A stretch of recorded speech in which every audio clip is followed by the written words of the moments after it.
আসসালামু আলাইকুম সবাইকে। কেমন আছেন সবাই? আশা করি ভালো আছেন। আমিও আল্লাহর অশেষ রহমতে ভালো আছি। চলে আসলাম আপনাদের মাঝে একটা ব্লগ ভিডিও নিয়ে। আশা করি ভিডিওটা আপনাদের অনেক অনেক ভালো লাগবে। তো আজকে পায়েস রান্না করব।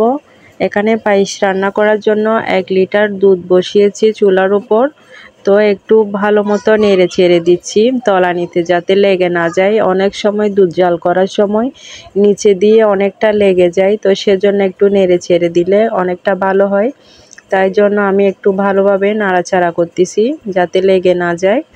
তো আসলে আমি কোনো রেসিপি শেয়ার করতে আসি নাই, আমি বাসায় যেভাবে পায়েস রান্না করি সেটা আপনাদের সাথে একটু শেয়ার করতেছি। জাল করতে করতে দুধটা ঘন হয়ে যাওয়ার পর এখানে আমি পরিমাণ মতো চিনি গুঁড়া চাউল দিয়ে দিলাম। তো চাউল দেওয়ার পর চাউলগুলো ভালো মতো ফুটে যাচ্ছে। 2টা এলাচও ফাটিয়ে দিলাম এখানে যাতে স্মেলটা ভালো আসে। তো মুখটা একটু ফেটে দিলে ভালো লাগে স্মেলটা, সেজন্য। তো এখন আমি একটু নেড়ে ছেড়ে দিচ্ছি। তো চাউলগুলো আস্তে আস্তে কুক হয়ে যাচ্ছে। এই যে দেখেন কিছুটা সিদ্ধ হয়ে গেল। তো আসলে ভালো মতো সিদ্ধ করে নিচ্ছি নেড়ে চেড়ে। আসলে অনেকক্ষণ নাড়াচাড়া করতে হয় পায়েস রান্নার সময় তলানি দিয়ে লেগে না যাওয়ার জন্য। তো সুন্দর মতো চাউলটা এখানে সিদ্ধ হয়ে যাচ্ছে। তো আমি কিছুটা তরল দুধ রেখে দিয়েছিলাম একটা গ্লাসে করে। তো সেখানে আমি পাউডার মিল্ক মিশিয়ে এখন এখানে দিয়ে দিচ্ছি যাতে পায়েসটা একটু ঘন হয়। পাউডার মিল্ক যদি ইউজ করা হয় পায়েসের মধ্যে তাহলে খেতে ভীষণ মজা লাগে, একদম ঘন ঘন হয় পায়েসটা। তো একটু স্বাদটা বাড়ানোর জন্য আমি কিছুটা পাউডার মিল্ক তরল দুধের সাথে মিশিয়ে এখানে দিয়ে একটু নেড়ে ছেড়ে দিচ্ছি। পায়েসের ঘনত্বটা অনেক বেশি ভালো হবে। তো বারবার করে নেড়ে চেড়ে দিচ্ছি আসলে যাতে লেগে না যায়। পায়েস জিনিসটা রান্না করার সময় খুব বেশি নাড়াচাড়া করতে হয় তলানি দিয়ে যাতে লেগে না যায়, সেজন্য। এই যে দেখেন মাশাআল্লাহ করে খুব সুন্দর ঘন হয়েছে। চাউলগুলা প্রায় সিদ্ধ হয়ে গেছে।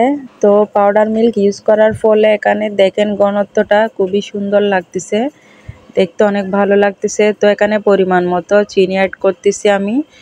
আসলে যারা মিষ্টি যেরকম পছন্দ করে সে অনুযায়ী দিবেন। তো আমি আমাদের পছন্দ অনুযায়ী কম বেশি সেটা নিজের উপর নির্ভর করে আমি আমাদের পছন্দ অনুযায়ী দিয়ে দিলাম চিনি দেওয়ার ফলে একটু পাতলা দেখাচ্ছে।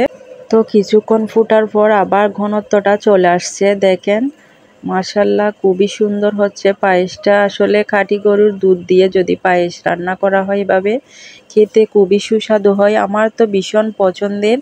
আপনাদের কার কার পছন্দ কমেন্ট করে জানাবেন। আমার পছন্দের খাবারের মধ্যে পায়েসটা হচ্ছে খুবই প্রিয় একটা খাবার। তো দেখেন খুবই সুন্দর হয়েছে।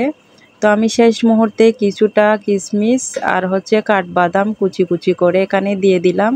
আসলে কিশমিশ বেশি করে দিলে বাদাম এগুলা দাঁতের নিচে পড়লে খেতে ভীষণ ভালো লাগে। তো কিশমিশ আর বাদাম দিয়ে বেশি নাড়াচাড়া করব না, সামান্য একটু নেড়ে দিচ্ছি। তো এখন নামিয়ে ফেলবো। দেখেন ঘনত্বটা অসম্ভব সুন্দর হয়েছে। আপনাদের দেখতে কেমন লাগতেছে কমেন্ট করে জানাতে ভুলবেন না। আর আমার ভিডিওর কোথাও কোনো অংশ যদি আপনাদের সামান্যটুকু ভালো লেগে থাকে একটা লাইক দিয়ে আমার সাথে থাকবেন। তো দেখেন মাশাআল্লাহ করে হয়ে গেছে। আমি পায়েসটা এখন চুলা থেকে নামিয়ে নিব। খুবই সুন্দর লাগতেছে। তো আমার পায়েসের ফাইনাল লুক দেখেন সুন্দর হয়েছে।